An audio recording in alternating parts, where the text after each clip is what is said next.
त्रिवार नमस्तु करते हुए निवेदन करते हैं कि आज के उत्तम शौच धर्म के दिन हम सब लोगों को उद्बोधित करें। नमस्तु भगवान, नमस्तु नमस्तु। ओम नमः सिद्धेभ्यः, ओम नमः सिद्धेभ्यः, ओम नमः सिद्धेभ्यः।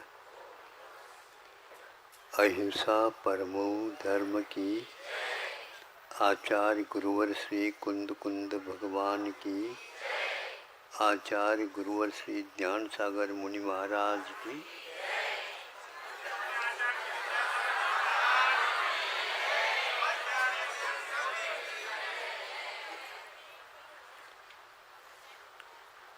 प्रायः सभी आचार्यों की धारणा है कि चौथे क्रम में 10 दक्षिण धर्मों में शौच धर्म रखा गया है। कहीं कहीं पर सत्य को भी चौथे में और 5वें में शौच को रखते हैं।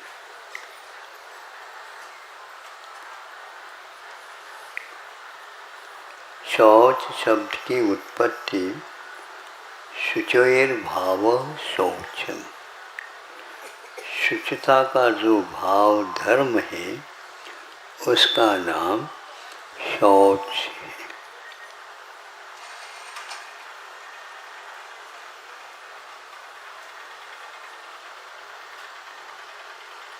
इससे सिद्ध है संसारी प्राणी हमेशा हमेशा इस शौच धर्म से दूर रहा है और अपने आप को शुद्ध बनाने के लिए वह प्रतिदिन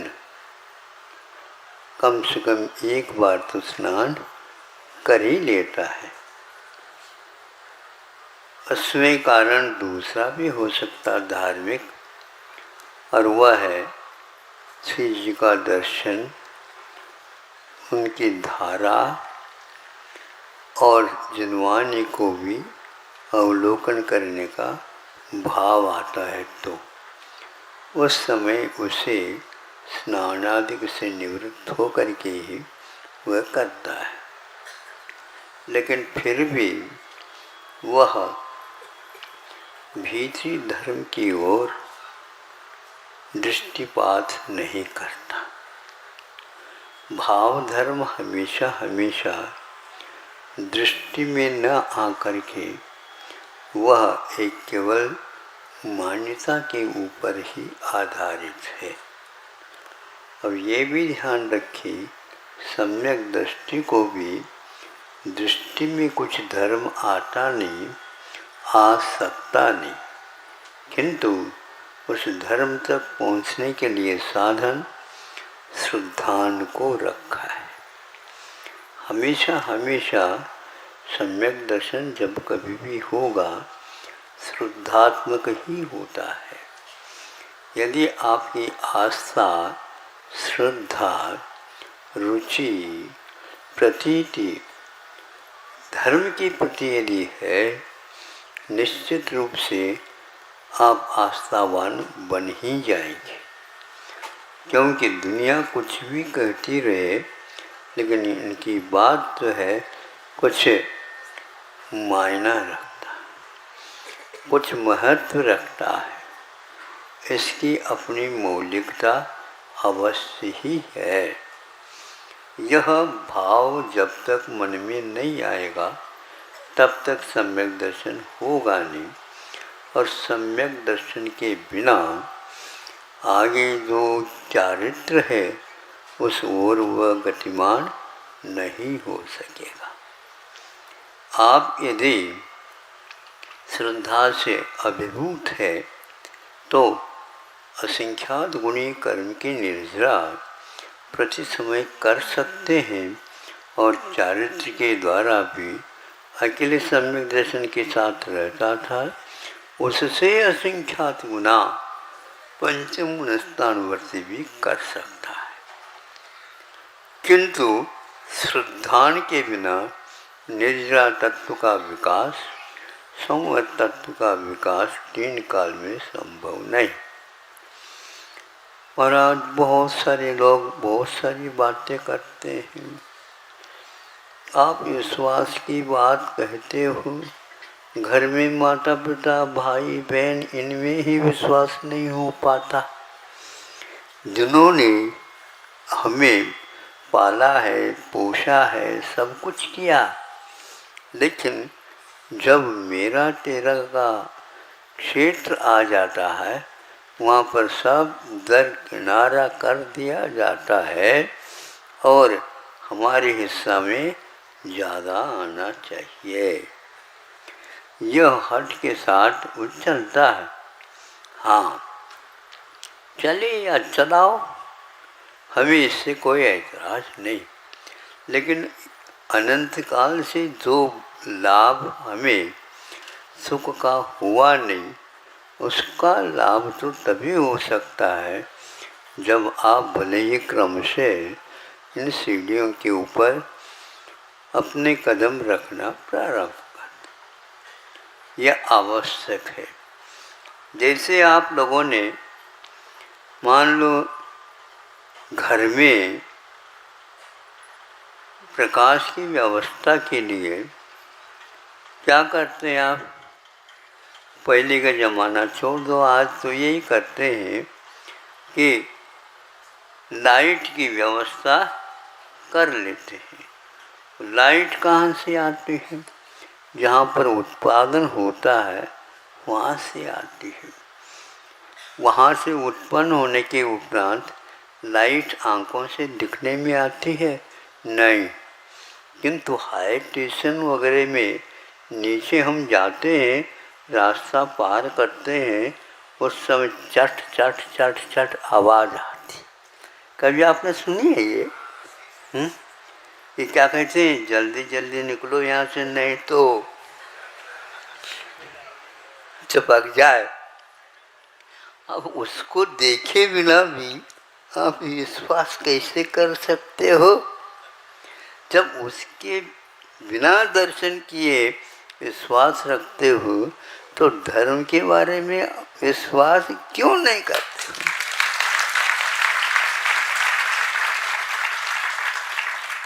करने में कोई बाधा नहीं, लेकिन उस लाइट के, करंट के और हमारे बीच में कोई भी नहीं होते हुए भी वह कुछ कानों से तो सुनने में आ जाता है और लिखा हुआ है हाई टेंशन।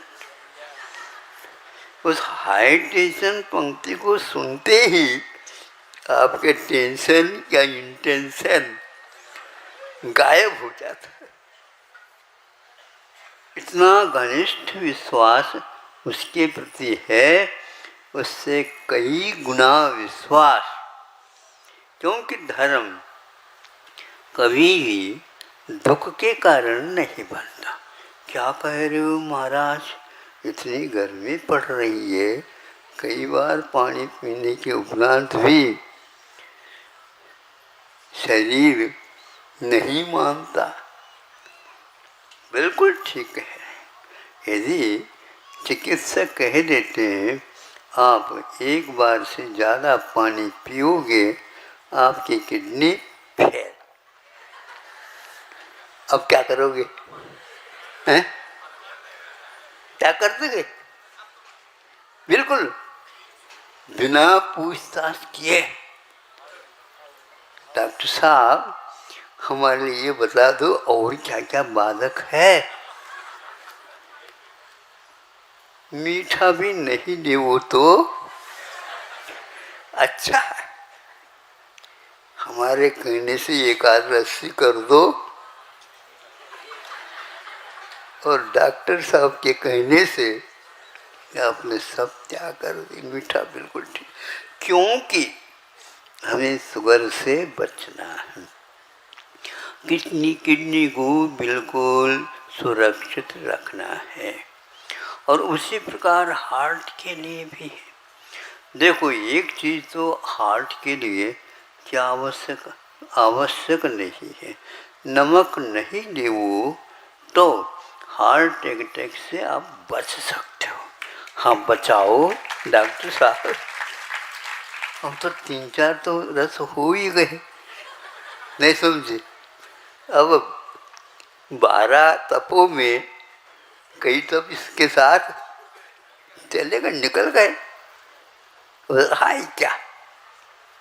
लेकिन अनंत काल से वह इन रसों का त्याग नहीं करता, वह यहाँ तक आया है।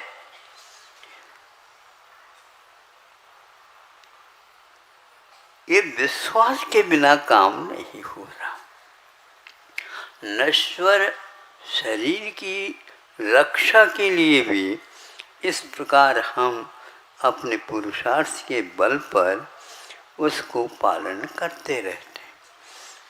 सम्यक दृष्टि जीव इसको क्या समझता, ये धर्म है और बहुत दुर्लभ है, और दुर्लभतम है, इसलिए कोई इसको माने या न माने, किंतु हमें तो इसका सहारा लेना है। आप ही क्यों, त्रियंच भी विश्वास करते हैं। हमने इस महाराज का विश्वास किया है, महाराज आपके ऊपर विश्वास किया है, हमारी बचाव कर देना समय समय पर।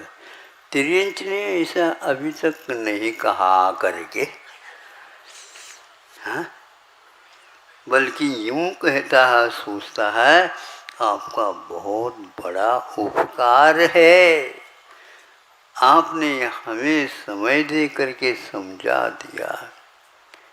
भील है, चांडाल है, आदि आदि भी एक बार में ही मानते हैं, लेकिन आपको कई बार अनुप्रेक्षा की आवश्यकता पड़ती है। बार बार कहने के उपरांत आपके कहने से तो हम मान सकते हैं, लेकिन फिर भी गला उतर नहीं रहा है, उसकी मालिश कर लो ताकि उतर जाए।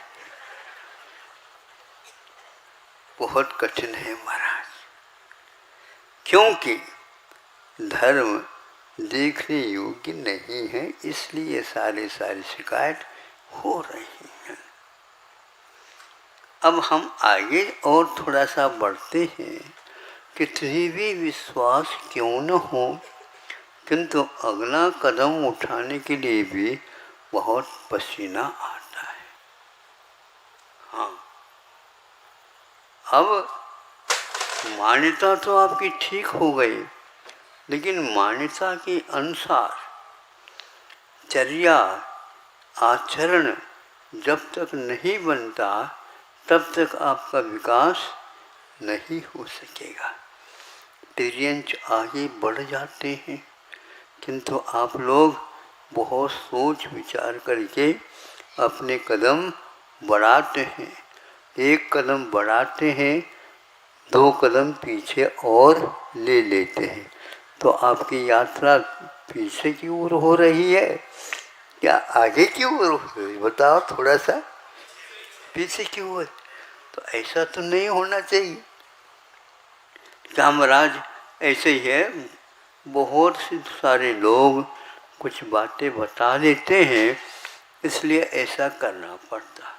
ये तो आज का ही नहीं है, ये रीत जो है ना बहुत प्राचीन चल रही है। ऐसे लोग कह करके आपको उससे स्खलित कराना चाहते हैं। नहीं भी कराना चाहते हैं तो भी उससे पहले आपका मन तैयार नहीं होता है। इसलिए आपको चाहिए कि किसी भी प्रकार से अविश्वास ना हो। यदि विश्वास है तो निश्चित रूप से सम्यक दर्शन का वहाँ पर श्वास है, जीवन है, और उसी के बल पर आप टिके हुए हो। भले ही आप 1000 वर्ष जियो, किंतु उससे कुछ मायना नहीं निकलने वाला। मौलिकता तो यह है कि आप भले ही 3 दिन रुको यहाँ पर, किंतु उसके द्वारा आपका उद्धार निश्चित है। इसलिए तत्व सूत्र के आदि में सम्यक दर्शन ज्ञान चारित्राणि मोक्ष मार्ग कहा है। उमा स्वामी महाराज ने गुफाओं में रह करके भी इस प्रकार ग्रंथ राज का संपादन किया और आज इसके ऊपर कितने शोध हो गए, कितनी टीकाएँ हो गई, कितने भाष्य लिखे गए हैं, कितने और भी व्याख्याएं की गई, फिर भी वहाँ आज भी जीवित है। ये भी एक बहुत बड़ा पुण्य है आप लोगों का। उसके एक अध्याय की व्याख्या संक्षेप किंतु सारभूत में रखी जा रही है। आज चौथा अध्याय और 10 लक्षण धर्म में चौथा धर्म शौच धर्म है। महाराज ने कहा कि आप भी यदि शुचिता चाहते हो, जैसे कपड़े के ऊपर यदि कीचड़ उछल जाए उसको दूर करने के लिए आप साबुन सोडा इत्यादि का प्रयोग करते हैं। यह आचार्य कुंद ने भी समय सार आदि ग्रंथों में उल्लेख किया है। जिस प्रकार अशुचिमय वस्त्र को आप उन वस्तुओं से ठीक कर देते हैं, उसी प्रकार आपका जो वस्त्र जो अनंत काल से कीचड़दार हो रहा है उसको अच्छे ढंग से साफ करना प्रारंभ कर दो। कब तक करेंगे? अरे आपको कब तक करें ये पूछने की आवश्यकता ही नहीं है।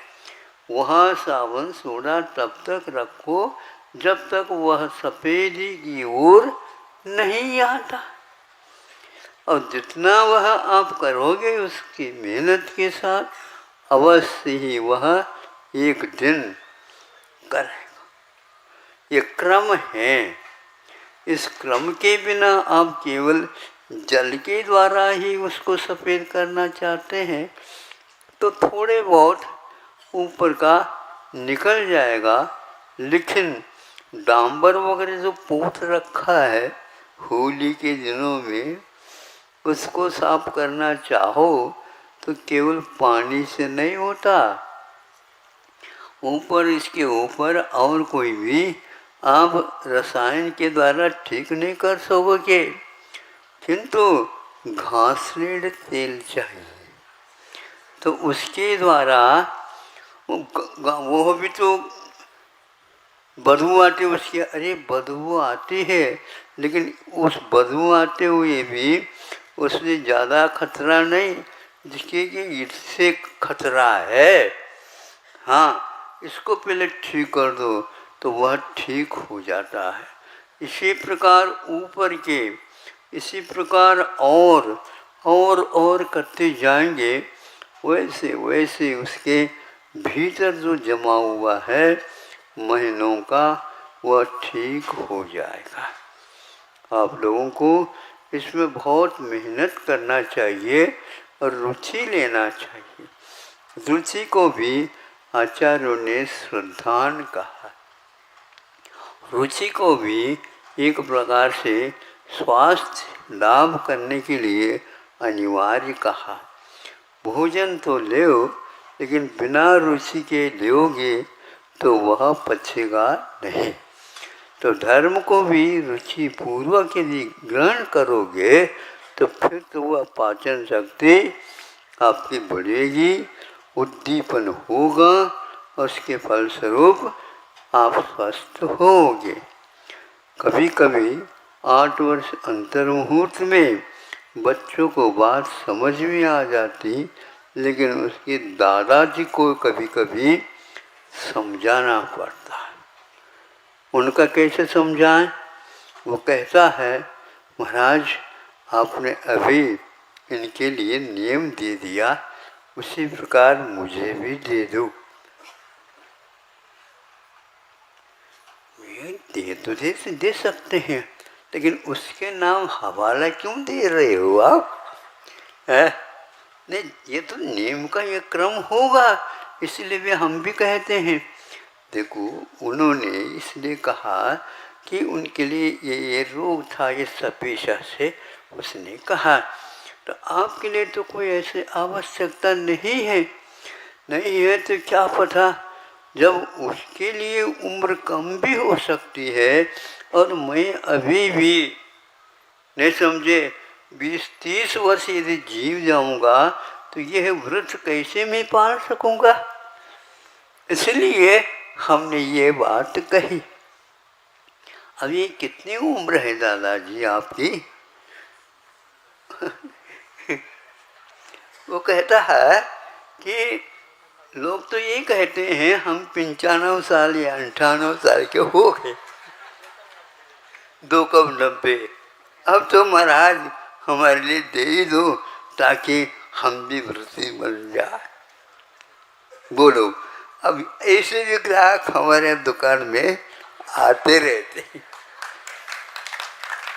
लेकिन फिर भी हम उस दुकान में अवश्य सौदा कराते हैं और कह देते हैं कि ऐसे उनको तत्व की रुचि थी, इसलिए उन्होंने इतनी उम्र में भी अपनी रुचि को अभिव्यक्त किया है। ऐसे ही होना चाहिए दादाजी जैसे। नहीं समझे? होना क्या बात हुई, उसका कम से कम प्रारंभ तो हो गया।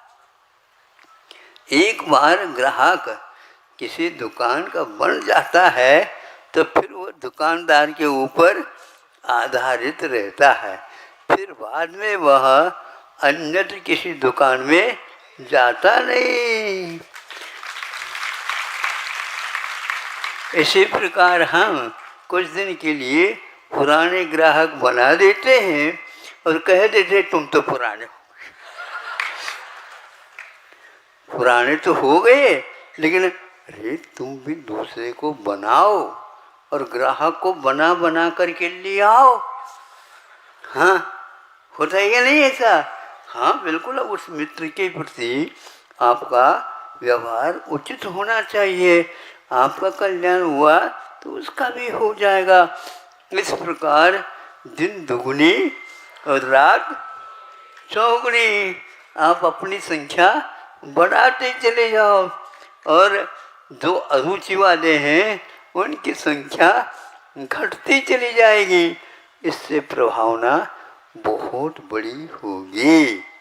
हाँ, आज के बच्चे, आप तो 95 की बात करते हो, वो प्रतिदिन कहते नहीं हमें भी 16 पहना दो। बोलो ऐसा, तुम ये बड़े होना, बड़े तो हो ही रहे हैं, ये कक्षा के बाद बड़े तो हो रहे हैं, तो ये होता चला जाएगा, उसमें क्या बाधा हो गई, हमें भी दे दो। लेकिन शुद्धि करने के उपरांत तुम अभी आहार नहीं दे सकोगे, हाथ तो लगा सकते हो। नहीं समझे? हाँ, बेटा तुम हाथ लगा दो, तो हाथ ही हाथ लगवा रहे हो आप, और आप अपने हाथ से दे रहे हो। मेरे हाथ को लगा दो हाथ, चलो। इस प्रकार कह करके फिर बाद में हम दूसरा उसका उपाय करते हैं। ये जब हम बैठ जाते हैं उस समय इनको रोटियाँ दे दो। हाँ, कम से कम रोटियाँ कैसे पकड़ा जाता समझ ले। फिर बाद में हम उसके हाथ से ले, देखो महाराज ने ले लिया ना, हाँ बैठने के बाद ले रहे वो सब जानता तो है अभी तक तो नहीं कर पाता। हाँ, तुम्हारे हाथ उनके हाथों तक पहुंच नहीं रहा है, ठीक है, अभी तो आप ऊपर उठा दो। ये इस प्रकार यह रुचि की बात मैं आपके सामने कह रहा हूँ। ये रुचि होना चाहिए, और वो आज की रुचि अन्य दिनों में विकास को प्राप्त होकर के उसके लिए कल्याणकारी होगा। इसलिए बार बार कहने के अपेक्षा से आपको यह साबित चिंतन को सोच करके कदम उठाना ही चाहिए। फिर बाद में कहेंगे देखो वहाँ पर लोग समझा रहे थे किंतु हम नहीं समझ पाए, आज अब समझ में आ रहा है तो उसको और मजबूत बनाओ ताकि अगले जीवन में उसका विकास हो सके। इस जीवन में एक सीमा तक तो आप कर सकते हैं, बाद में नहीं कर सकते, क्योंकि दीर्घ संगठन की बड़ी आवश्यकता होती है। इसलिए शरीर जब तक स्वस्थ रहता है तब तक उस स्वास्थ्य के माध्यम से हमें धर्म की आराधना करते रहना चाहिए। सबसे ज़्यादा प्रभावना उससे होती है, दूसरे को भी आप अपने बराबर लेने का प्रयास करो, यही एकमात्र मार्ग है। आप साफ सुथरे हो करके तैयार हो गए, दूसरे को भी साफ सुथरे बनाओ, तन से भी, वचन से भी और मन से भी। साफ सुथरे बनने से बहुत बड़ा काम हो जाता है। आप जिस समय छोटे थे, बिल्कुल छोटे थे, कोई पता नहीं था आपको क्या खाना चाहिए, कैसा खाना चाहिए, कब तक खाना चाहिए, ये सारे विवेक धीरे धीरे घर वाले आपको समझाते हैं। अब जो है आप समझाने लगे हैं, समझने तो आ गया तो दूसरे को भी समझा दो। ये बहुत सबसे बड़ा कठिन काम। हूँ कहना फिर भी ठीक है, लेकिन हूँ कहलवाना, हाँ कहलवाना बहुत कठिन है। आप लोगों की भी यही स्थिति थी, इसलिए आगे आप लोगों को सोचना है कि हमें अब कर्तव्य क्या करना है। लोभ को कम करते जाओ, कम करते जाओ, कम करते जाओ, और दुखम सह, दुख को सहन करते जाओ, करते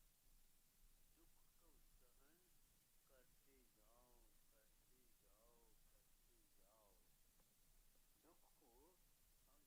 दुख को हम सहन कर सकते हैं, लेकिन मन से दुख को सहन करना बहुत टेढ़ा काम है। मन तो वहीं पर जाता है जो टेंशन का कारण, तनाव का कारण बनता है कि नहीं? सही बताओ आता है? महाराज नींद नहीं आती। मन को समझाओ, आपका मन है। महाराज समझाते तो बहुत दिन हो गए, लेकिन वह समझता ही नहीं। हो कह देता है, लेकिन वही उसकी। हाँ कैसे करें महाराज? आपको दूसरे जीवन में यह इसी प्रकार हो गया होगा, इसीलिए इस भव में बहुत देर लग रहा है। किसी को बहुत जल्दी हो जाता है, किसी को बार बार कहने के उपरांत भी वही सामने आ जाता है जैसे रावण को आता था। राम भले ही कुछ भी कह दे, लेकिन मैं सीता को छोड़ नहीं सकता। क्षत्रिय हूं, राम भी क्षत्रिय यदि है तो हम क्षत्रियता दिखाओ। ऐसे थोड़ी हमने लेर करके सब पास ही बैठा है, उसको तो स्वतंत्र कह दिया है। मैं ऐसा नहीं कर सकता, जबरदस्ती का काम नहीं। अब आप बताओ, वो रावण अंत तक किसी की बात नहीं सुनी। रावण के पास बहुत सारी नीतियाँ थी, लेकिन नीतियों में संपन्न होकर के भी वह व्यक्ति क्षत्रियता के ऊपर बहुत जोर देता था, और अंत में भी वह किसी की बात नहीं मानी, अब जो है वहाँ पर जा कर के समझा रही है। सीता का जीव ने वहाँ पर जा कर के समझाया तो उसको बात समझ में, जिसके कारण यह रामायण लिखा गया, वो वहाँ पर समझ में उसको आ गई। रामायण यहाँ पर समझ में नहीं आया, और वहाँ पर जिसके कारण ये हुआ था युद्ध, वह कह देती है तो वहाँ पर वह, हाँ ठीक है मैं तैयार हूँ, लेकिन वह वहाँ से ले करके नहीं आ पाया। सीता का जीव ने सोचा तो वो कहता है इसका अभी पाप गला नहीं है, नरक में जो गलने योग्य है वो गलेगा, और जीवन के अंत समय तक मैं इसको छोड़ूंगा ही नहीं। ऐसे कह करके वह फिर बाद में कहा मुझे अब आप बाध्य न करो, ये कार्य होने वाला नहीं है, आज नहीं होगा लेकिन कल तो अवश्य होगा। तब तक क्या, आप लोग अपने अपने काम कर लो। वह 16 स्वर्ग से प्रतीन्द्र जीव वहाँ पहुँचा है, लेकिन उसको समझ में बहुत देर से आया। हमें बहुत लोगों ने समझाया, किंतु हमारे दिमाग में वह बात जो बैठी थी, क्षत्रिय कभी अपने वचनों का भंग नहीं कर सकता, इसलिए मैं अड़ा रहा, डटा रहा और सभी की बातों को ठुकरा दिया। ये ठीक नहीं। सभी नीतियाँ उसके सामने रखने के बाद भी उसको बात समझ में नहीं आती है, क्योंकि मिथ्यात्व से जो युक्त रहता है उसके लिए ये बात समय पर ही समझ में आती है। बार बार समझाने से कुछ नहीं। तीर्थंकर भी समझाने लग जाए तो भी वह मारीच क्या कहता है, सब हमें समझ में आ गया। पक्षपात अभी तक नहीं छोड़ पाए आप। मुझे गंधर्व परमेष्ठी बना देते तो ये हाल मेरी क्यों होते। हम भी दिखाएंगे, हमारे भी कोई न कोई गंधर्व बनेंगे, और हम थोड़ी गंधर्व बनेंगे, हम तो तीर्थंकर बनेंगे। और वह समूह शरण से बाहर निकल गया। बोलो आपकी इतनी कुव्वत है क्या? जो पहले समूह शरण में उसको मिलना था वो अंतिम तीर्थंकर तक होगा। बीच में यह जो काल का अंतराल है बहुत लंबा चौड़ा कहा है। हजारों बार वह इन सब की यात्रा कर ली।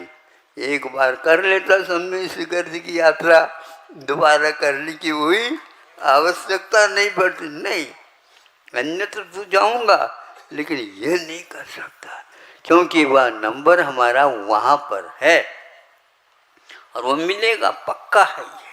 और ऐसा ही हुआ। आपको भी ऐसा करना है क्या?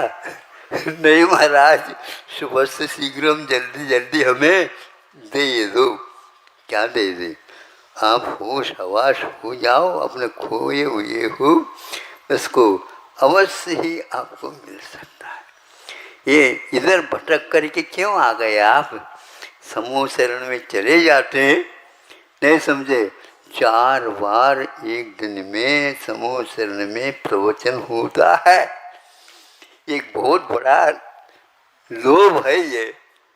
बताओ, 1 घंटे टूटी फूटी बातें कहने में इतना आनंद आ रहा है, साक्षात तीर्थंकरों के मुख से दैवत ध्वनि कीर्ति है, कितना बड़ा लाभ होता हो। विहार होता है, आहार होते हैं, और सभी प्रकार की चेष्टाएं आचर्या देखने को उपलब्ध होता है। ये पुण्य की बात थी। इसलिए मोक्ष मार्ग के योग्य आप भूमिका बना दो तो निश्चित रूप से इस भाव में से स्वर्ग में जाएं, वहाँ से आप साक्षात विदेह में जा कर के ये सब कुछ कमियों को दूर कर सकते हो। आज चौथा यह है अहिंसा अथवा शौच धर्म के बारे में संक्षेप से आपके सामने रखा। अब अपने हाथ में साबुन सोडा ले करके बस उसको साफ करना प्रारंभ कर दो। कब तक करें? पहले कहा था हमने, तब तक करते जाओ जब तक उसमें सफ़ेदी पूर्ण नहीं आएगी। हाँ, इसके उपरांत जब आगे का और विषय आएगा उस समय इसी को हम आगे और बढ़ाएंगे। अब क्या बढ़ेगा आगे? बहुत बढ़ाने योग्य और है। जितने आप बढ़ाओगे उतने ही उसमें से निकलता जाएगा। 4 बज गया, 5 मिनट ज़्यादा भी हो गया। अहिंसा परमो धर्म।